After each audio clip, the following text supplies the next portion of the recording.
வணக்கம். காலை கதிரவனின் நாடும் ஏடும் பகுதிக்கு உங்களை வரவேற்பது ஷியாமளா. இன்றைய நாளேடுகளில் வந்துள்ள முக்கிய செய்திகள் குறித்து கலந்துரையாடுவதற்காக நம்மோடு இணைந்திருக்கிறார்கள் எழுத்தாளரும் அரசியல் விமர்சகருமான மனுஷ்யபுத்திரன் அவர்களும் பத்திரிகையாளர் லட்சுமணன் அவர்களும். இருவரையும் வரவேற்று நம் நிகழ்ச்சிகள் செல்லலாம். உங்கள் இருவருக்கும் வணக்கம். மனுஷ்யபுத்திரன் சார், நேற்றைக்கு விருதுநகரில் நடைபெற்ற திமுகவின் பிரம்மாண்ட பொதுக்கூட்டம், அதில் பார்த்தீங்கன்னா மத்திய மாநில அரசுகளை நிச்சயமாக வீழ்த்த வேண்டிய அவசியம் இருக்கிறது. ஒன்று பாசிச ஆட்சி, இன்னொன்று ஊழல் ஆட்சி அப்படின்ற விஷயங்களை முன்வைத்தார். அது மட்டும் இல்லாமல் இன்னொரு விஷயத்தையும் சொன்னார். சீசன் பிரதமர் மோடி அப்படின்ற ஒரு விஷயத்தை, சீசனுக்காக மட்டும்தான் அவர் தமிழகத்துக்கு வருவார் அப்படின்ற ஒரு விஷயத்தை முன்வைத்தார். எப்படி பார்க்குறீங்க அந்த பொதுக்கூட்டத்தில் அங்கு திரண்டிருந்த மக்கள் வெள்ளத்தில் அவர் பேசிய பேச்சுக்கள் எப்படி பார்க்குறீங்க? எதை நோக்கி இந்த கூட்டம் அமைந்திருந்ததோ அந்த இலக்கு அதுங்க அவங்க உண்மையிலேயே அடைந்து விடுவார்களா? அவர்களுடைய அந்த சூளுரை எடுக்கப்பட்டதுன்றது மக்களுடைய சூளுரையாகத்தான் நேற்றைக்கு பார்க்க முடிந்தது. மக்கள் என்ன நினைத்தார்களோ அதை தான் ஸ்டாலின் அவர்கள் நேற்றைக்கு பேசினார்களா? எப்படி பார்க்குறீங்க? நேற்று தமிழகம் முரண்பட்ட இரண்டு காட்சிகளை கண்டது. ஒன்று, திமுக தலைவர் அவர்கள் இன்று இந்த ஆட்சி, இந்த தமிழகத்தை ஆளக்கூடிய ஆட்சி, மத்தியில் இருக்கக்கூடிய ஆட்சி, இரண்டும் எந்த அளவிற்கு தமிழகத்தை ஒரு திவாலாக்கி இருக்கின்றன, அல்லது மிகப்பெரிய அளவிற்கு ஒரு வளர்ச்சி பெற்ற ஒரு மாநிலத்தை எந்த அளவுக்கு அவர்கள் பின்தள்ளி இருக்கிறார்கள் என்பதற்கான ஆதாரங்களை அவர் அடுக்கடுக்காக முன்வைத்தார். எப்படி இந்த கூட்டணியை அவர்கள் அமைத்தார்கள் என்பதை, முக்கியமாக காங்கிரஸ் தலைமையிலான ஒரு கூட்டணிக்கும் பாஜக தலைமையிலான ஒரு கூட்டணிக்கும் இடையில் உள்ள வித்தியாசங்களை அவர் பற்றி பேசுகிற போது இந்த கூட்டணிக்கான அடித்தளங்கள் என்ன என்கிற கேள்வி எழுகிறது. அப்படி எழுகிற போது அதை தெளிவாக சொல்கிறார். இந்த நாட்டிற்கு ஒரு மிகப்பெரிய ஒரு அபாயம் ஏற்பட்டிருக்கிறது. அந்த அபாயம் எப்பொழுதெல்லாம் ஏற்படுகிறதோ அப்போதெல்லாம் காங்கிரஸோடு இணைந்து நாங்கள் இந்த தேர்தலை நாங்கள் எதிர்கொண்டிருக்கிறோம் என்பதை திமுக தலைவர் சுட்டிக்காட்டுகிறார். ஆனால் ஊழல் வழக்குகளை அடிப்படையாக வைத்துக் கொண்டு அதன் அடிப்படையில் மிரட்டி பணிய வைத்து இன்றைக்கு இவர்கள் ஒரு கூட்டணியை பாஜக அதிமுகவோடு அமைத்திருப்பதை இரண்டையும் அவர் ஒப்பிட்டு காட்டுகிறார். அப்படி ஒப்பிட்டு காட்டுகிற போது எது இன்றைக்கு தேவையான கூட்டணி, இந்த நாட்டு நலனுக்கான கூட்டணி என்பதை மக்கள் முடிவு செய்ய வேண்டும் என்பதைத்தான் அவர் நேற்று சுட்டிக்காட்டியிருக்கிறார். ஆனால் இதே சமயத்தில் இன்று திமுக தலைவர் அவர்கள் கடந்த காலத்தில் எந்த அளவிற்கு மத்திய அரசு தமிழகத்தை புறக்கணித்திருக்கிறது, ஒவ்வொரு துறையிலும், அது நீங்கள் பொருளாதாரம் சார்ந்த விஷயங்களாக இருக்கலாம் அல்லது தமிழகத்தினுடைய உரிமைகள் சார்ந்த விஷயங்கள் எதை எடுத்துக்கொண்டாலும் சரி, தமிழகத்தை எந்த அளவிற்கு அவர்கள் புறக்கணித்திருக்கிறார்கள் என்பதை மிக தெளிவாக நேற்று சுட்டிக்காட்டுகிறார். ஆனால் அதே வேளையில் சென்னையில் நடந்து கொண்டிருந்த இந்த கூட்டத்தில் நீங்கள் பார்த்தீர்கள் என்று சொன்னால், மோடி அவர்களிடம் முதலமைச்சரும் துணை முதலமைச்சரும் போட்டி போட்டுக்கொண்டு மண்டியிடுகிற அந்த காட்சியை நாம் பார்த்தோம். இந்த குற்றச்சாட்டுகள் எல்லாவற்றையுமே இவர்களுடைய பிரதிநிதி நாடாளுமன்றத்திலேயே தம்பிதுரை பேசியிருக்கிறார். இன்றைக்கு நாங்கள் எதை முன்வைக்கிறோமோ அதை நாடாளுமன்றத்திலேயே இன்றைக்கு அவர்களுடைய பிரதிநிதியை முன்வைத்தார். அதை பற்றி எந்த கவலையும் இல்லாமல் புகழாரங்களை நேற்று அவர்கள் சூட்டினார்கள். பிரதமர் மோடி அவர்களை தவிர நம்ம யாருமே இந்த நாட்டை பாதுகாக்க முடியாது என்றெல்லாம் அவர்கள் பேசிய போது இந்த மாநிலமே அவர்களை பார்த்து சிரித்தது. இவ்வளவு துரோகங்களை உங்களுக்கு செய்த ஒரு பிரதமரை, ஒரு தலைவரை நீங்கள் எந்த கூச்சமும் இன்றி வானலாக நீங்கள் புகழ்கிறீர்கள் என்பதைத்தான் நேற்று மக்கள் பார்த்து சிரித்துக் கொண்டிருந்தார்கள். அப்படி பார்க்கிற போது இன்றைக்கு எடப்பாடி பழனிசாமி அல்லது ஓபிஎஸ் இவர்கள் தலைமையிலான இந்த கட்சி என்பது, அவர்கள் நேற்று பேசிய பேச்சு ஜெயலலிதா அவர்களுடைய காலத்திலிருந்து ஒப்பிட்டு பார்த்தால் கூட ஒருபோதும் அதிமுக தலைமை என்பது இத்தகைய அடிபணிந்து நிற்கிற ஒரு பேச்சை பேசியது கிடையாது. நேற்று பேசிய போது ஜெயலலிதாவின் இடத்தில் அவர்கள் மோடியை தங்கள் தலைவராக ஏற்றுக்கொண்டு விட்டார்கள். ஜெயலலிதா இருந்திருந்தால் என்னென்ன புகழாரங்களை சூட்டி இருப்பார்களோ அதை எல்லாவற்றையும் நேற்று அவர்கள் மோடிக்கும் சூட்டி இருக்கிறார்கள் என்பதை பார்க்கிற போது அதிமுக என்பதை இன்றைக்கு நான் பாஜகவினுடைய ஒரு கிளையாக பார்க்க வேண்டுமா, ஒரு தனி கட்சியாக பார்க்க வேண்டுமா என்கிற கேள்வி எழுகிறது. லட்சுமணன் சார், நீங்க சொல்லுங்க. அதாவது நேற்றைக்கு மோடி அவர்களின் கூட்டத்தில் பன்னீர்செல்வம் அவர்கள் பேசியதாகட்டும், இல்ல அங்க இருந்தவங்க எல்லாருமே பேசியதாகட்டும், உலகிலேயே மிகச்சிறந்த பிரதமர் மோடி அப்படின்ற அளவிற்கு ஒரு புகழாரம் சூட்டினாங்க. உண்மையிலேயே அந்த அளவிற்கு மோடி அவர்கள் தமிழகத்திற்காக என்ன செய்திருக்கிறதா நீங்க பார்க்கிறீங்க? இவர்கள் இந்த அளவிற்கு புகழ்வதற்கான அடிப்படை காரணம் என்ன அப்படின்னு நீங்க நினைக்கிறீங்க? நேற்று எடப்பாடியும் ஓபிஎஸும் பேசின பேச்சை கேட்டு அதிமுக தொண்டர்களே ஒரு கணம் திகைச்சு போயிருப்பாங்க. ஏன்னா அது நிதி விஷயங்கள் மட்டும் இல்லை, அதிமுகவை பிஜேபி படுத்திய பாடு அந்த அளவுக்கு. அவருடைய மரணத்துக்கு பிறகு அவர் அதிமுகவோடு தோளோடு தோல் இருந்தார், உறுதுணையாக இருந்தார்லாம் ஓபிஎஸ் கொஞ்சம் உணர்ச்சி வசப்பட்டு பேசியிருக்கிறார். நிச்சயமா இல்லை. நீங்கள் ஜெயலலிதாவுக்கு அரசியல் ரீதியாக எவ்வளோ நெருக்கமான நண்பருங்கிறது உலகறிஞ்ச உண்மை. மோடிக்கும் ஜெயலலிதாவுக்கும் இருந்த நட்பு அப்படியெல்லாம் இருந்தும் கூட ஓஎஸ் கார்டன்லேயே போய் ரெய்டு நடத்தினாங்க. எதுக்காக ரெய்டுன்னு இன்னைக்கு வரைக்கும் சொல்லலை, என்ன எடுத்தோன்னு இது வரைக்கும் சொல்லலை. இவர்கள் நினைச்சிருந்தா தடுத்திருக்க முடியும். ஜெயலலிதா நடந்தது. நான் என்ன சொல்றேன், அந்த உணர்வுபூர்வமா நான் சொல்றேன். நீங்க குற்றம் செய்திருந்தால் சசிகலா சம்பந்தப்பட்ட இடங்கள்ல 1000க்கும் மேலான இடங்கள்ல 1500 ஆட்களை வச்செல்லாம் நடத்தணும், இந்தியாவிலேயே மெகா ரைடுன்னு சொன்னாங்க. அதெல்லாம் யாரும் கேள்வி கேட்கல. அது சட்டத்துக்கு உட்பட்டு நீங்க நடத்துங்க, நடவடிக்கை எடுங்க, யாரும் கேட்கல. ஜெயலலிதா மறைஞ்சிட்டார், எதுக்காக நடத்துறோம், அந்த நமூனான்னு ஒண்ணு கொடுப்பா, இல்ல யார் பேரை போட்டு கார்டனுக்குள்ள நுழையிறீங்கன்னு ஒரு குறைஞ்சபட்ச கேள்வியை கூட ஆட்சியில் இருந்த எடப்பாடி அரசு கேட்கல. ஏன் கேட்கலன்னு சொன்னா, முதல் நாளே உங்களுக்கு தகவல் சொல்றாங்க பாதுகாப்பு கேட்டு.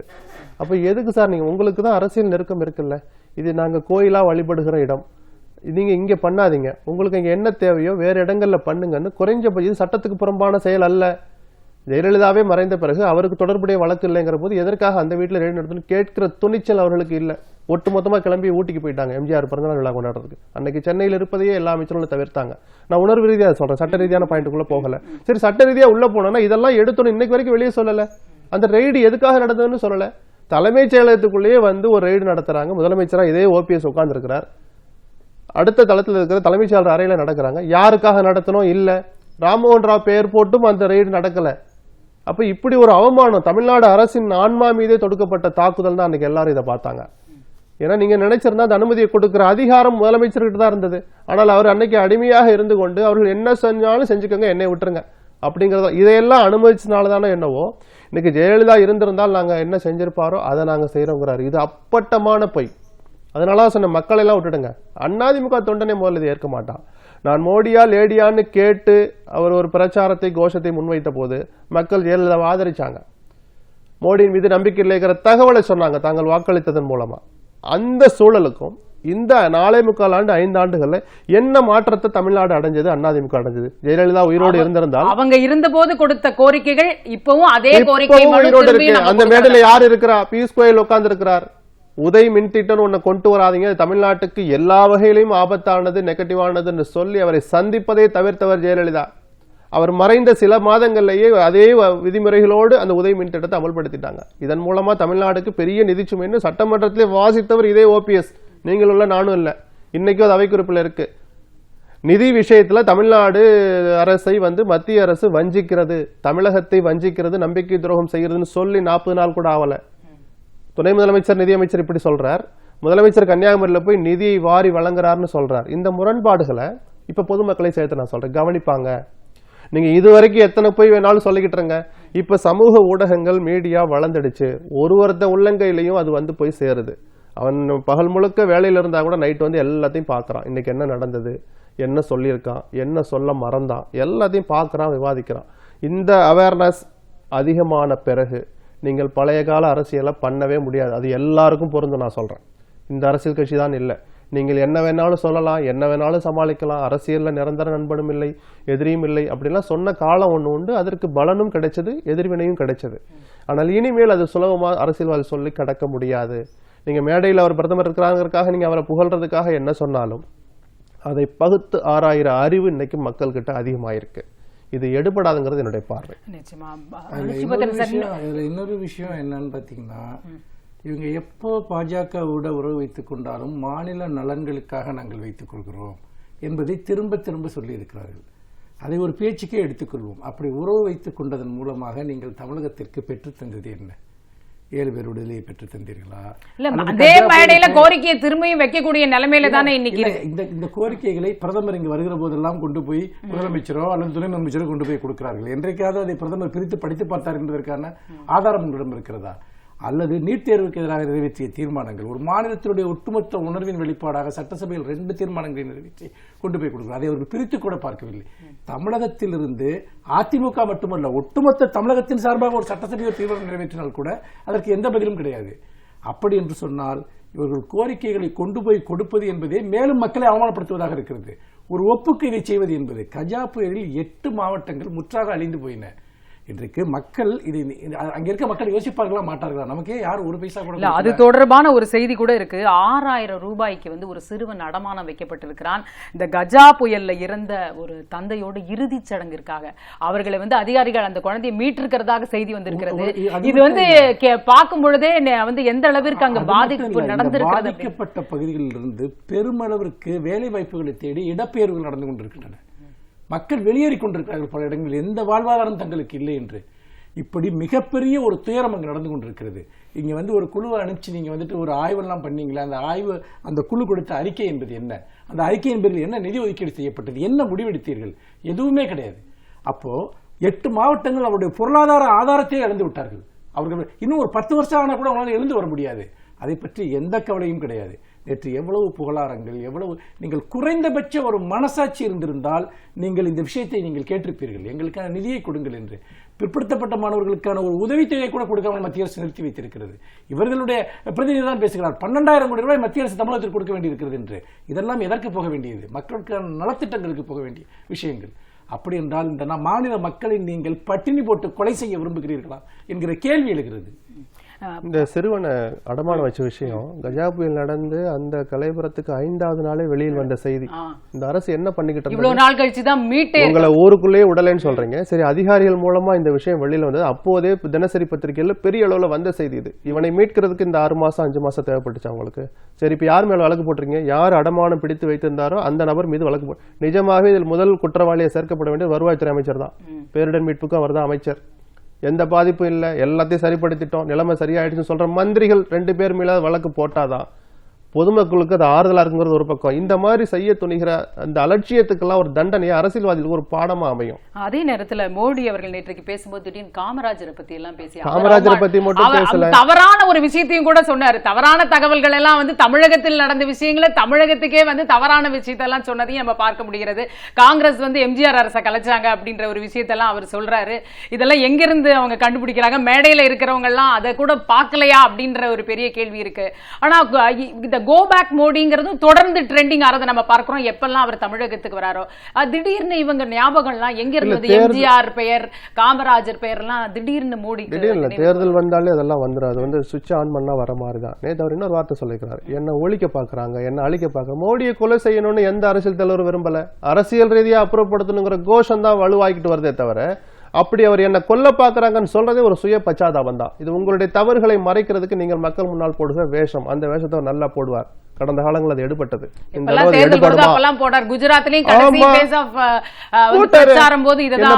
பாகிஸ்தானோட சேர்ந்துகிட்டு எதுக்கு எடுத்தால் நீங்கள் செய்யற தவறை பத்தி ஒரு கேள்வி கேட்க கூடாதா?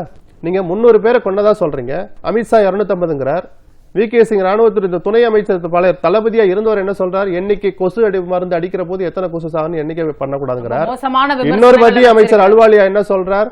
நாங்க வந்து கொல்றது எங்க நோக்கம் இல்ல, இனிமே எதிர்கட்சியை சேர்ந்தவங்களையும் கூட சேர்ந்து நாங்க அனுப்புறோம், அவங்களே அங்க இறக்கி விடுறோம், அவங்க எண்ணிட்டு வரட்டும் அப்படின்ற மாதிரியான விமர்சனங்களை பிஜேபியை சார்ந்தவர்கள் வைப்பதை பார்க்க முடிகிறது. அதுதான் சொல்றது, எவ்வளவு ஒரு மோசமான விமர்சனங்கள். ஒரு கேள்வி கேட்டாலே இந்த மாதிரி விமர்சனம் வருமா? இந்த முரண்பாடுகள் வர்ற போது எதிர்கட்சிகள் கேள்வி கேட்கதான் செய்வாங்க. கேள்வி கேட்கிற எல்லாருமே பாகிஸ்தானோட தொடர்பு இந்த ஒப்பீடே வந்து தவறான ஒப்பீடு. இதையெல்லாம் கவனிக்கிற அளவுக்கு அறிவு வளர்ந்துட்டு இருந்தா நான் தொடர்ந்து சொல்லிக்கிட்டு வர்றேன். நீங்க முன்பு மாதிரி மக்களை ஏமாற்ற முடியாது. நீங்க நிஜமாகவே தாக்குதல் நடந்தா என்ன பண்ணுவோம்? கடந்த காலம் என்ன நடந்தது? பிரதான எதிர்கட்சி தலைவரை கூப்பிட்டு அந்த வார் ரூம்னு சொல்லப்படுற தனியறையில் உட்காந்து முதல்ல விளக்குவாங்க. இப்ப ராகுல் காந்தியை கூப்பிட்டு விளக்கி சொல்லியிருந்தாருன்னா ராகுல் காந்தி அனாவசியமா கேள்வி கேட்பாரா? எதனால நான் 300ன்னு சொல்லல, நிஜமாவே 30 பேர் தான் செத்தான், அங்க யாருமே சாகல. நம்மளோட தொடர்பா கூட செயற்கைக்கோள் படங்கள் வெளியிட்டு இந்த சந்தேகங்களை ஒரு விஷயத்தை அவங்க வந்து இது நடந்து 4ஆம் தேதி பிப்ரவரி 4ஆம் தேதி எடுத்திருக்காங்க. அதற்கு முன்னாடி கடந்த வருடம் ஏப்ரல் எடுத்திருக்காங்க. அதுல 2 வித்தியாசங்களையும் வந்து காட்டியிருக்காங்க. அந்த கட்டிடங்கள்லாம் அப்படியே இருக்கு சில இடங்கள்ல. இதையும் வந்து இன்னைக்கு வந்து செய்தித்தாள்ல வந்து என்ன விஷயம்னா, இதே விஷயத்தை இம்ரான்கான் எப்படி ஹேண்டில் பண்றாரு, மோடி எப்படி ஹேண்டில் பண்றாருங்கிறத நீங்க பாருங்க. அவர் நாட்டு பாராளுமன்றத்தை கூட்டுகிறார். அங்கு என்ன இன்றைய நிலை என்பதை வந்துட்டு அன்னைக்கு அவர் பேசுறாரு. இன்றைக்கு வரைக்கும் இவ்வளவு பெரிய நீங்கள் வார் சிச்சுவேஷன் நீங்க கிரியேட் பண்றீங்க, உங்களை எது தடுக்கிறது? நீங்கள் பாராளுமன்றத்தை கூட்டி விளக்கம் அளியுங்கள், என்ன நடந்து கொண்டிருக்கிறது என்பதை சொல்லுங்கள். நீங்கள் ஏன் எப்பொழுதும் ஊடகங்களிடம் பேசுகிறீர்கள்? ஏன் எப்பொழுதும் பிரச்சார மேடைகளில் பேசுகிறீர்கள்? உங்களை சேர்ந்தவர்கள் ராணுவ உறுப்புகளை மாட்டிக்கொண்டு போய் தேர்தல் பிரச்சாரம் செய்கிறார்கள். எதற்காக இதை நீங்கள் செய்கிறீர்கள்? இது நாட்டினுடைய பாதுகாப்பு என்பது உங்களுடைய கட்சி பிரச்சனையா? ராணுவம் என்பது உங்களுடைய கட்சியினுடைய ஒரு ஊழியர்கள் அவர்கள். நான் திரும்ப திரும்ப சொல்கிறேன், நேற்று கூட இந்த அரங்கில் நான் சொன்னேன், இவர்கள் எல்லா அமைப்புகளையும் எப்படி அரசியல் மயப்படுத்தினார்களோ, இவர்கள் அரசியலுக்கு கீழாக கொண்டு வந்தார்களோ, இந்த நாட்டினுடைய அனைத்து விதமான அமைப்புகளையும் அதனுடைய அடுத்த கட்டமாக இவர்கள் ராணுவத்தையும் இவர்களுடைய கட்சி அரசியலுக்காக இவர்கள் பயன்படுத்துகிறார்கள். அதை அரசியல் மயப்படுத்த முயற்சிக்கிறார்கள். அப்படி செய்ததனால் பாகிஸ்தான் போன்ற நாடுகள் எத்தகைய ஒரு பயங்கரமான ஒரு பேராபத்துகளை அவர்களுடைய ராணுவத்தின் வழியாகவே சந்தித்துக் கொண்டிருக்கிறது என்பதை வரலாறு பார்த்துக் கொண்டிருக்கிறது. இன்றைக்கு மோடி எடுத்து தன்னுடைய அரசியலுக்காக இன்று ராணுவத்தை அவர் இந்த அரசியல்மயப்படுத்துவது என்பது, தன்னுடைய அரசியல் நோக்கங்களுக்காக அதனுடைய செயல்பாடுகளை இவர் முன்னிறுத்துவது என்பது நிச்சயமாக இந்த நாட்டில் மிகப்பெரிய பேராபத்துகளை ஏற்படுத்தப் போகிறது. நீங்கள் உண்மையை பேசுவதில் உங்களுக்கு அச்சம் இருக்கிறது. மாறாக நீங்கள் சமூக வலைத்தளங்களிலோ ஊடகங்களிலோ உங்களை பற்றிய பிம்பங்களை கட்டுகிறீர்கள். ஆனால் இன்றைக்கு சர்வதேச ஊடகங்கள் நீங்கள் சொல்லக்கூடிய ஒவ்வொரு விஷயத்தையும் மறுக்கின்றன. உண்மைக்கு மாறாக இது ஏற்கனவே முதலில் நடந்த சர்ஜிக்கல் ஸ்ட்ரைக், அது உண்மையானதானா என்கிற கேள்விகள் அப்போதே எழுப்பப்பட்டன. அப்படி என்று சொன்னால் எதற்காக இந்த போலியான இந்த கிளைம்? உங்களுக்கு எதற்காக? யாரை ஏமாற்ற? ஒரு சாதாரண பாமர மக்களை நீங்கள் ஏமாற்றலாம் என்று நினைக்கிறீர்களா? ஒட்டுமொத்தமாக தாங்கள் சொல்கிற பொய்கள் அம்பலமாகிறது என்பதை பற்றி கவலைப்படாமல், அதனாலதான் இப்ப கொலை மிரட்டல் வரைக்கும் அவர் பொய்கள் நினைக்கிறதா? பொய்கள் அம்பலமாகும் போது சுய பச்சாதாபத்துக்காக எலெக்ஷன் பிரச்சாரத்தில் வந்துட்டு ஒரு இடத்துல திடீர்னு குண்டு வெடிக்குது, சின்ன இதுல வந்துட்டு சில பேர் காயம் ஏற்படுது. அதை வச்சு நாடு முழுக்க போன நாடாளுமன்ற தேர்தலின் போது மோடியை கொல்ல முயற்சி நடந்ததுன்னு சொல்றாங்க. இப்ப ஒரு 3 மாசத்துக்கு முன்னாடி சில தீவிரவாதிகள்லாம் வந்துட்டு கொல்ல சதித்திட்டம் தீட்டினாங்கன்னு ஒரு கடிதம் கண்டுபிடிக்கப்பட்டதா சொல்லி முக்கியமான சமூக செயல்பாட்டாளர்கள், சிந்தனையாளர்கள்லாம் வந்துட்டு கைது செய்யப்படுறாங்க. அப்ப அதை ஒட்டி ஒரு பிரச்சாரம், கொல்ல சதி நடக்கிறது என்பது. குஜராத்தில் இருந்த என்கவுண்டர்கள், அந்த என்கவுண்டர்களுக்கு எல்லாமே அவர்கள் மோடியை கொலை செய்ய முயற்சித்தார்கள் என்கிற ஒரு பிரச்சாரம் மேற்கொள்ளப்பட்டது. இந்த மோடியை கொல்ல முயற்சிக்கிறார்கள் என்கிற அடிப்படையில் மிகப்பெரிய அளவிற்கு ஒடுக்குமுறைகளை இங்கு அவிழ்த்து விடுவதும் தங்களுடைய குற்றங்களை மறைப்பதும் ஒரு வழக்கமான பேட்டர்ன் ஆகிவிட்டது. இதுபோல இதுவரைக்கும் 10 முறை சொல்லப்பட்டிருக்கிறது. எந்த வழக்கிலாவது அந்த குற்றவாளிகள் கண்டுபிடிக்கப்பட்டு அவர்கள் நிரூபிக்கப்பட்டிருக்கிறார்கள்? அந்த அவர்கள் மீதான குற்றம் நிரூபிக்கப்பட்டிருக்கிறதா? ஒன்றுமே கிடையாது. ஆனால் இது ஒரு பிரச்சார கருவியினுடைய ஒரு பகுதியாக இதை அவர்கள் தொடர்ந்து மேற்கொண்டிருக்கிறார்கள். நிச்சயமாக. அதாவது தமிழகம் இந்த 5 ஆண்டுகளாக தொடர்ந்து புறக்கணிக்கப்பட்டு மத்திய அரசால. ஆனா நேற்றைக்கு பாத்தீங்கன்னா மோடியுடைய வருகையின் காரணமாக கிட்டத்தட்ட 400 பேருந்துகள் இந்த பேரணிக்காக மக்களை அங்க தொண்டர்களை கூட்டிட்டு வந்த அந்த பேரணினால டிராபிக் ஜாம் அப்படின்ற ஒரு விஷயம், பஸ்ஸே கிடைக்காம சென்னை மக்கள் அவதிப்பட்டார்கள் அப்படின்ற செய்திகள் கூட இன்றைய செய்தித்தாள்கள் இடம்பெற்றிருக்கு. லட்சுமணன் சர்யா நேற்றைக்கே வெளியானது இந்த வேலையில்லா திண்டாட்டம் அப்படிங்கிறது 7.2% உயர்ந்திருக்கிறது ஒரு மாதத்தில், பிப்ரவரி மாதத்தில் மட்டும் அப்படின்ற விஷயம். நேற்றைக்கு மோடி அவர்கள் பேசும்போது வேலை வாய்ப்பை பத்தி எல்லாம் பேசுறாரு. தமிழகத்தில் வேலை வாய்ப்பு அதிகரிக்கும். இது மட்டும் இல்ல, அதிமுக அரசும் முன்னாடி நடந்த முதலீட்டாளர்கள் மாநாட்டிலே கிட்டத்தட்ட 4.7 லட்சம் அளவுக்கு வேலை வாய்ப்பு வரும் அப்படின்னு சொன்னதை நம்ம பார்க்க முடிகிறது. ஆனால் கிட்டத்தட்ட 1 கோடிக்கும் மேல் வேலை வாய்ப்பிற்காக ரெஜிஸ்டர் பண்ணி இன்னி வரைக்கும் இளைஞர்கள் காத்திருக்கிறார்கள் அப்படின்ற செய்தியை நம்ம தொடர்ந்து பார்த்துக்கிட்டு தான் இருக்கோம். உண்மையில யார் சொல்றது, எங்க உண்மை, எது பொய்ன்னு ஒரு புரியாத ஒரு சூழ்நிலை இருக்கு. எல்லாத்தையும் கலந்து வச்சு பார்த்தாலும் ஒரு உண்மை, வேலையில்லா திண்டாட்டம் அதிகமாக இருக்குங்கிறது தான். எல்லாருக்கும் அரசு வேலை கொடுக்க முடியாது. அந்த யதார்த்தமும் வேலைக்காக பதிவு பண்ற இளைஞர்களுக்கும் தெரிஞ்சுதான் இருக்கு. ஆனால் அவர்களுக்கு குறைஞ்சபட்ச உத்தரவாதமா நீங்க இது மாதிரி முதலீட்டாளர்கள் மாநாடு நடத்துகிற போது அவர்கள் அரசின் சார்பில் கொடுக்கிற வரி சலுகைகளுக்காக தான் இந்த முதலீடு நடக்குது அப்படிங்கிறது இன்னொரு ஆய்வுல தெரிய வந்திருக்கு. அவர்கள் தொடங்குறாங்க, அந்த வரி சலுகை அனுபவிக்கிறாங்க. ஆனால் அவர்கள் வாக்குறுதி கொடுத்தபடி அத்தனை வேலை வாய்ப்புகளை உருவாக்கி தருவதில்லை. ஸோ இதை என்ஷூர் பண்றதுக்கு முதல்ல ஒரு மெக்கானிசம் உருவாகணும். நீங்க வெறுமனே முதலீட்டாளர் மாநாடு நடத்துறதுனால எந்த பிரயோஜனமும் இல்லை. 1000 பேருக்கு வேலை கொடுப்போம்னு சொல்றது இருக்கட்டும், 100 பேருக்காவது வேலை கொடுத்தாருங்க உறுதிப்படுத்துறதுக்கு ஒரு அதிகாரி இருக்கிறாராங்க. அப்படி செய்ய மறுக்கிற நிறுவனங்களுக்கு என்ன தண்டனை? கொடுத்த வரி சலுகையை திரும்ப வாங்கலாமா, இல்ல தொடர்ந்து சலுகை கொடுக்கறது நிறுத்தலாமா? இப்படி யோசிக்கிற ஒரு செட்டப்பே அரசுல கிடையாது. இந்த துணிச்சல் தான் நிறுவனங்கள் பொய்யான வாக்குறுதியை கொடுத்துட்டு இத்தனை லட்சம் கோடி நாங்கள் முதலீடு பண்றோம்னு நம்மளை எல்லாம் நம்ப வச்சுட்டு அப்ப தொழில் வளர்ச்சியில பெருசாகிட்டு இருக்கு. தொழில் வளர்ச்சின்னா தொழில் எப்படி அதுவா நடக்காதே. நீங்க இயந்திரமயமாக்கப்பட்ட தொழிற்சாலையில கூட மனிதர்களுடைய உடல் உழைப்பும் தேவையாதான் இருக்குது. அப்படிப்பட்ட நேரத்தில் இந்த யதார்த்தங்களை எல்லாம் புறக்கணிச்சுட்டு அல்லது அதை பற்றின கவலையே படாமல் வெறும் புள்ளி விவரங்களை மட்டுமே ஆராயறதால எந்த பலனும் இல்லைங்கிறதா நாளுக்கு நாள் வருகிற செய்திகள் உறுதிப்படுத்துது. ஸோ இனிமேலாவது தனியார் துறைகளில் எந்த அளவுக்கு அழுத்தத்தை கொடுக்க முடியும், அரசினால நிச்சயமா அது முடியும். ஏன்னா ஒரு நிறுவனம் செயல்படணும்னா 10க்கும் மேற்பட்ட துறையினுடைய ஒத்துழைப்பு, அரசுடைய ஒத்துழைப்பு அந்த நிறுவனத்துக்கு தேவை. அதை பயன்படுத்தியாவது குறைஞ்சபட்ச வேலை வாய்ப்பை அந்த பகுதி இளைஞர்களுக்கு அது கொடுங்கன்னு சொல்லியிருந்தால் அட்லீஸ்ட் இதுவரைக்கும் செய்யலைங்கிறது தெரிஞ்சு போச்சு. இனிமேலாவது செய்யணுங்கிறது தான் என்னை போன்றவருடைய எதிர்பார்ப்பு. அதற்கான விதிமுறைகள் ஒரு பக்கம் இருந்தாலும் நடைமுறை சாத்தியங்கள்னு ஒன்று இருக்கு. ரூல் ஒன்று சொல்லும், அதன்படி நான் செய்கிறேன்பா. ஆனால் அதை கண்காணிக்க வேண்டிய அதிகாரி தொடர்ச்சியான தொடர்பில் ஒருத்தர் இருந்தாருன்னா அங்கே என்ன நிஜம்ங்கிறது அவருக்கு புரியும். அதில் அவங்க கவனம் செலுத்தினாலே இது நடைமுறை சாத்தியக்குரிய ஒரு விஷயம்தான். அதான் தனியார் துறை முதலீடுகளை பற்றி மட்டும் சொல்றேன் நான். அரசு வேலை வாய்ப்புல இடஒதுக்கீடு முறையாக அமல்படுத்துவதில்லை, இருக்கிற வேலை வாய்ப்பையும் நிரப்புறதில்லை. நிரப்பப்படாமல் இருக்கிற வேலை வாய்ப்புகள் எத்தனை மத்திய அரசு மாநில அரசு ஒரு வெள்ளை அறிக்கை விட சொன்னீங்கன்னா இதை விட அது அதிர்ச்சிகரமான புள்ளி விவரமா இருக்கும். அவரோட நிதி ஆதாரம் இருந்தும் கூட நிரப்ப வேண்டிய இடங்களே நிரப்பாம வச்சிருக்கிறாங்க.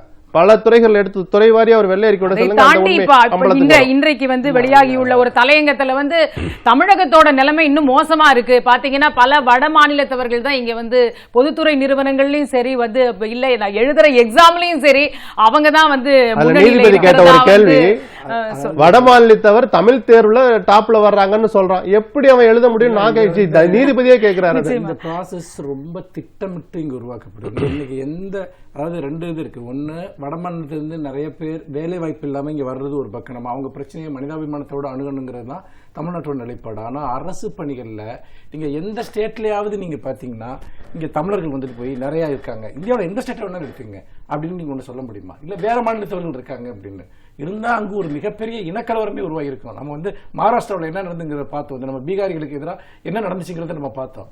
ஆனா இங்க எவ்வளவோ பெருந்தன்மையோடு இங்க தமிழர்கள் இருந்திருக்கிறார்கள். என்ன பிரச்சனைனா எல்லா அரசு அலுவலகங்களும் திட்டமிட்டு இவர்கள் உள்ளே திணிக்கப்படுகிறார்கள். நீங்க கவர்னன்ஸ்ல அரசு இயந்திரம் என்பது மிக மிக முக்கியமானது. அதில் பிற மாநிலத்தவர்கள் வட மாநிலத்தவர்கள் இங்கு வருகிற போது அது நிச்சயமாக ஒரு மாநிலத்தினுடைய நிர்வாகத்தை அபகரிக்கிற ஒரு விஷயம் என்பது ஒரு முக்கியமான ஒன்று. இன்னொன்னு, இப்போ நம்ம நாட்டில் வேலை வாய்ப்புகள் நீங்க எடுத்துக்கிட்டீங்கன்னா 90% வேலை வாய்ப்புகளை அன்ஆர்கனைஸ்ட் செக்டார் என்று சொல்லக்கூடிய விவசாயமும் சிறு குறு தொழில்களும் தான் கொடுத்துக் கொண்டிருக்கின்றன. இந்தியா போன்ற மனிதவள மிக்க நாடுகளில் இதுதான் ஒரு ஆதாரமா இருக்க முடியும்.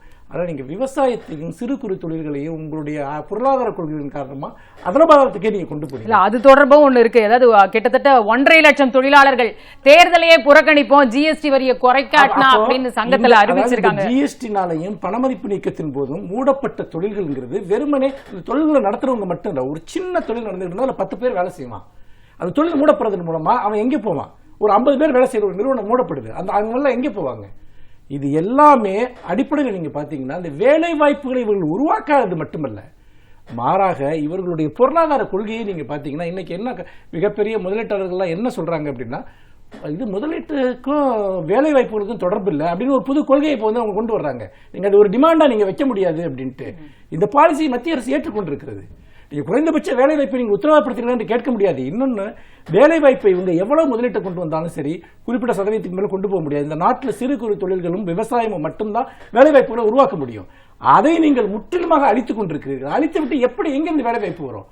இது முற்றிலுமாக ஒட்டுமொத்த மனித வளம், இந்தியாவினுடைய மனித வளம் என்பது மிகப்பெரிய அளவிற்கு இந்த ஆட்சியினால் சீரழிக்கப்பட்டுக் கொண்டிருக்கிறது என்பதைத்தான் நான் பார்க்கிறேன். லட்சுமணன் சார், அடுத்தது ரஃபேல் நேற்றைக்கு நீதிமன்றத்தில் பார்த்தோம். நிஜமாவே ஒரு நீதிபதிகள் பல முக்கியமான கேள்விகளை நேற்றுக்கு எழுப்பினதை பார்த்தோம். பாதுகாப்பு அமைச்சகத்தில் ஆவணங்கள் திருடப்பட்டு விட்டன, அதை வைத்து தான் இந்து நாளேடு ஆதாரங்களை வெளியிட்டாங்க, திருடப்பட்ட ஆவணங்கள் அப்படின்றத அட்டர்னி ஜெனரலே சொல்றாரு. அதுக்கு நீதிபதிகள் சில கேள்விகளை கேட்டாங்க. அதாவது ஒரு விஷயத்தை திருடித்தான் நான் உண்மைன்னு சொல்ல வேண்டிய அவசியம் ஏற்பட்டால் நம்ம அந்த ரகசியத்தை பார்ப்போமா, இந்த விஷயத்துல நாட்டை பாதுகாப்பு பார்க்கணுமா, எதை பார்க்கணும் அப்படின்ற கேள்வி எழுப்பியிருக்காங்க. எப்படி அதுல நீதிபதி கேட்ட முக்கியமான கேள்வி, இதுக்கு எஃப்ஐஆர் போட்டீங்களான்னு கேட்கிறாரு. போடலன்னு சொல்றாரு. ஏன் போடல, ஏன் தயங்குறீங்க? எஃப்ஐஆர் போடுங்க, விசாரிக்கிறோன்னு சொல்றீங்க. இந்த ஆவணம் வெளியில எத்தனை நாள் ஆச்சு? ஒண்ணு. அதுல முக்கியமான ஒரு விஷயம் என்னன்னா, பாதுகாப்புத்துறை சம்பந்தப்பட்ட அந்த அதிகாரிகள் குழு ஒரு பேச்சுவார்த்தை நடத்திட்டு இருக்கிற போது பிரதமர் அலுவலகம் இந்த நடைமுறையை மீறி தனியாக பேசுவது நல்லதல்ல அப்படின்னு ராணுவத்துறை செயலாளர் எழுதுறார் ஃபைல்ல. இந்த ஃபைலை நீங்க ஒளிச்சு வைக்கிறீங்க ரகசியம் என்கிற தலைப்புல. அப்ப தவற மூடி மறைச்சு சரி நீங்க பொதுமக்களுக்கு வர வேண்டாம், ஆமா உங்களுக்கு எனக்கு தெரிய வேண்டாம், நான் ஒத்துக்கிறேன். ஆனால் மூடி முத்திரையிடப்பட்ட ஒரு கவர்ல வச்சு ஆவணங்களை எங்க கிட்ட கொடுங்கன்னு தலைமை நீதிபதி கேட்டுக்கொண்டதன் பேர்ல ரஃபேல் ஆவணங்களை கொண்டு போய் மத்திய அரசு கொடுத்தது 2 மாசத்துக்கு முன்னாடி. அப்படி கொடுத்ததன் அடிப்படையில அந்த ஆவணங்கள் அடிப்படையில தான் ரஃபேல்ல எந்த தவறு நடக்கல ஒரு தீர்ப்பை கொடுத்தாங்க. இந்த ஒரு ஷீட் அந்த ஆவணங்கள்ல இல்ல. ஏன்னா நேற்று நீதிபதி இதுதான் முதல் முறையா பாக்குறாங்க. அதுல இருக்கிற யதார்த்தமும் உண்மையும் தெரிஞ்சதுனாலதான் இது ரகசியமாகவே இருந்தால் கூட இதை நாங்கள் கவனிக்க கூடாதா, நாங்க பார்க்க கூடாதுன்னு சொல்றது என்ன நியாயம், இது சட்டத்தின் பார்வையில தவறான வாதம்னு கிட்டத்தட்ட 3 நீதிபதிகளும் அதே பார்வை தான் சொல்றாங்க. ஏஜியை பார்த்து அவங்க அப்படிதான் கேட்டாங்க. நாங்க பார்க்கவே கூடாது நீங்க நினைக்கிறீங்களா? தவறு செய்தால் அது தனி, அவருடைய இன்னசென்ஸை ப்ரூவ் பண்றது தனி வழக்கு. ஆனால் இவருடைய தவறுக்கான ஆதாரமா ஒண்ணு எங்கள் முன்னால் வைக்கப்படுகிற போது அதை நாங்கள் பார்க்கலாமா வேணாமா, நீங்க பார்க்க கூடாதுன்னு சொல்றதுல என்ன நியாயம்னு கேட்கிற போதே இந்த வழக்கு நல்ல திசையில போகுதோன்னு எனக்கு ஒரு சின்ன மன ஆறுதல் இருக்கு. ஏன்னா முக்கியமான ஆவணங்களை நீங்கள் மறைத்ததை மக்கள் மன்றத்தின் முன்னால் வர்றதுக்கு நீதிபதிகளும், ஏன்னா அது வந்து இந்த மாதிரி ரெவியூ பெட்டிஷனை வந்து ஒரு க்ளோஸ்டு ரூம்ல நடத்தணுன்ற நடைமுறையை தாண்டி இது ஓப்பன்ல நடக்கலாங்கிறது ஒத்துக்கிட்ட போதே எனக்கு ஒரு பத்திரிகையாளர் அதை சந்தோஷமா தான் பார்த்தேன். இது மாதிரி நடைமுறைகள் இன்னும் வெளியில வரணும். ஏன்னா எதையெல்லாம் தவறு செய்யற அரசுகள் மறைக்கணும்னு நினைக்கிறாங்களோ அது மக்கள் மன்றத்தின் முன்னால் வந்தாதான் விவாதத்துக்குரிய ஒரு பொருளா மாறுங்கிறது என்னுடைய விருப்பம். இல்ல, இதுல வழக்கும் பதிவு செய்யறதுக்கு போதிய ஆதாரங்கள் இருக்கிறது அப்படின்னு சொல்லிட்டு ராகுல் காந்தி அவர்களும் சொல்லி இருக்கிறாங்க. பிரதமர் மீதே வழக்கு பதிவு செய்ய முடியும், அந்த அளவுக்கு விஷயங்கள் வெட்ட வெளிச்சம் ஆயிடுச்சு அப்படின்னு சொல்லி. இல்ல, இதை நம்ம ரொம்ப சிம்பிளாவே பார்ப்போம். நீங்க ஒரு ஆதாரத்தை வந்து நீதிமன்றத்தில் கொடுத்தேன்னு சொல்றீங்க, ஆனா நீதிமன்றத்தில் நீங்க உண்மையிலேயே கொடுக்கல, உங்களுக்கு சாதகமான ஆதாரத்தை மட்டும் கொடுத்திருக்கீங்க. பாதி பேப்பரை வந்து திருடினது யாருப்பா? அது ஹிந்து பத்திரிகை திருடிச்சா இல்ல நீங்க திருடினீங்களா? இதுதான் முக்கியமான கேள்வி. ஆவணத்தை திருடினது பாத்தீங்கன்னா இவங்க தான். ஒரு ஆவணம்ங்கிறது அரசுடைய சொத்து, அது வந்து பாஜகவோட சொத்து கிடையாது, மோடியோட சொத்து கிடையாது. அது ஆவணத்தை நீங்கள் திருடி மறைத்திருக்கிறீர்கள். நீங்க நீதிமன்றத்தின் முன்னால் மறைத்தது யார்? இது உண்மையிலேயே திருட்டு, இது ஒரு ஆவண திருட்டு. இது அப்ப நீதிமன்றத்தை ஏமாற்றி இருக்கிறீர்கள், பொய் சொல்லி இருக்கிறீர்கள். அதன் அடிப்படையில் நீதிமன்றம் வந்து பாத்தீங்கன்னா ஒரு தீர்ப்பை கொடுக்குது. அப்ப நீதித்துறையினுடைய கிரெடிபிலிட்டி அதுவுமே இன்னைக்கு வந்து பாத்தீங்கன்னா இவங்க நல்ல கேள்விக்குறியா இருக்கு. இன்னொரு விஷயம், இதுல இன்னும் ரொம்ப ஆபத்தான விஷயம் என்னன்னா, ஹிந்து பத்திரிகைக்கு எதிராக, ஹிந்து ராமுக்கு எதிராக ஒரு தேசத்துறை வழக்கு போன்ற ஒன்றை புனைவதற்கான முதல் முகாந்திரமாக இவர்கள் இதை முன்னெடுக்கிறார்கள். ஏன்னா அவர்கள் வெளியிட்ட அந்த ஆவணங்கள் தான். ஒரு பத்திரிகை நீங்க அது ராணுவ ரகசியம் சம்பந்தப்பட்ட எதுவுமே கிடையாது. அது முழுக்க முழுக்க ஒரு அரசு ஒரு விவகாரத்தை எப்படி டீல் பண்ணிச்சு அப்படிங்கறதா. உதாரணமா ஊழலுக்கு எதிரான பிரிவுகள் எல்லாம் நீங்க அந்த அக்ரிமெண்ட் நீக்கிட்டீங்க, வங்கி உத்தரவாதம் இல்ல, இதுதானே அந்த ஆவணம் சொல்லுது. இதுல உங்களுக்கு என்ன ராணுவ ரகசியம் இருக்கு? இதுல நீங்க ஏதாவது வந்து இது என்ன பாதுகாப்பு சம்பந்தமான விஷயம் இருக்கு? ஏன் வந்து அயல்வெளித்துறை அமைச்சகமும் இது பிரதமர் அலுவலகமும் மாத்தி பேச்சுவார்த்தை நடத்துறாங்க? ஒருத்தருக்கு தெரியாம ஒருத்தருக்கு ஏன் பேச்சு நடத்துறாங்க? இதுக்கான ஆவணத்தை தானே இந்து ராம் மந்திரி வெளியிடுறாங்க. எதுக்கு ஒரு பேச்சுவார்த்தை குழு தேவையே இல்லையா? அப்போ என்னன்னா நீங்க ஒரு ரகசிய டீலை ஏன் பண்றீங்க? பேச்சுவார்த்தையை வந்து அதிகாரபூர்வமா வந்து பாத்தீங்கன்னா வெளியுறவுத்துறை நடத்துது, ஆனா நீங்க வந்து தனியார் பிரதமர் ஒரு பேச்சுவார்த்தை நடத்துது. இதுல என்ன இதனுடைய அவுட்புட் அப்படின்னு பாத்தீங்கன்னா, இந்த முரண்பட்ட இந்த பேச்சுவார்த்தைகளின் காரணமாக அந்த விமானங்களுடைய பிரைஸ் அவங்க ரொம்ப ஜாஸ்தி பண்ணிட்டாங்க. அது வந்து மார்க்கெட் பிரைஸை விட அதிகமா பிக்ஸ் பண்ணப்பட்டிருக்கு அப்படிங்கிற விஷயம் இதுல வருது. இது முழுக்க முழுக்க முழுக்க ஒரு வர்த்தக சம்பந்தமான ஒரு விஷயம். இதுக்குள்ள ராணுவ ரகசியம் எங்கே வருது? அந்த விமானங்களுடைய தாக்கும் திறன் பற்றியோ அல்லது அதனுடைய மற்ற ஒரு என்ஜினியரிங் பார்ட் அதை பற்றியோ ஏதாவது ஒரு ஆவணங்களை ஹிந்து ராம வெளியிட்டு இருக்கிறார்கள். அதை பற்றி ஒரு பிசினஸ் டீல நீங்க வந்து பாத்தீங்கன்னா ரொம்ப பிலிம்சியா சந்தேகத்திற்குரிய அடிப்படையில இதை இவர்கள் கையாண்ட விதம் வந்து சரியில்லை. நான்கு தூண்களான பத்திரிகைகளுக்கு அடிப்படையில் அவங்க சோர்ஸ் நீ சொல்லுன்னு அவங்க நிர்பந்திக்க முடியாது. நான் கொடுத்த டாக்குமெண்ட் பொய்ன்னு சொன்னா நீங்க என் மேல கேஸ் போடலாம். நான் ஒரு ஃபேப்ரிகேட் பண்ணி ஒரு டாக்குமெண்ட் நான் கொடுக்குறேன் அப்படின்னா நீங்க இது பண்ணலாம். ஆனா இந்த ஆவணங்களுக்கு நீங்க முதல்ல பதில் சொல்லுங்க. இந்த ஆவணங்கள் சொல்லப்பட்டிருக்கிறது உண்மையா இல்லையா? நீங்கள் விதிமுறைகளை மாற்றினீர்களா இல்லையா? பேச்சுவார்த்தை நடத்தினீர்களா இல்லையா? இதுதான் அடிப்படையான பார்க்கலாம். விசாரணை ஒத்தி வைக்கப்பட்டிருக்கிறது. இப்ப இந்த கேள்விகளும் நிச்சயமா வந்து எழும் அப்படின்னு நீதிமன்றத்தில் எதிர்பார்க்கலாம். அரங்கிற்கு வந்து கருத்துக்களை பகிர்ந்து கொண்டு உங்கள் இருவருக்கும் மிக்க நன்றி. நாடும் எடும் நிகழ்ச்சி இத்துடன் நிறைவடைந்தது. காலை கதிரவனோடு தொடர்ந்து இணைந்திருங்கள். வணக்கம்.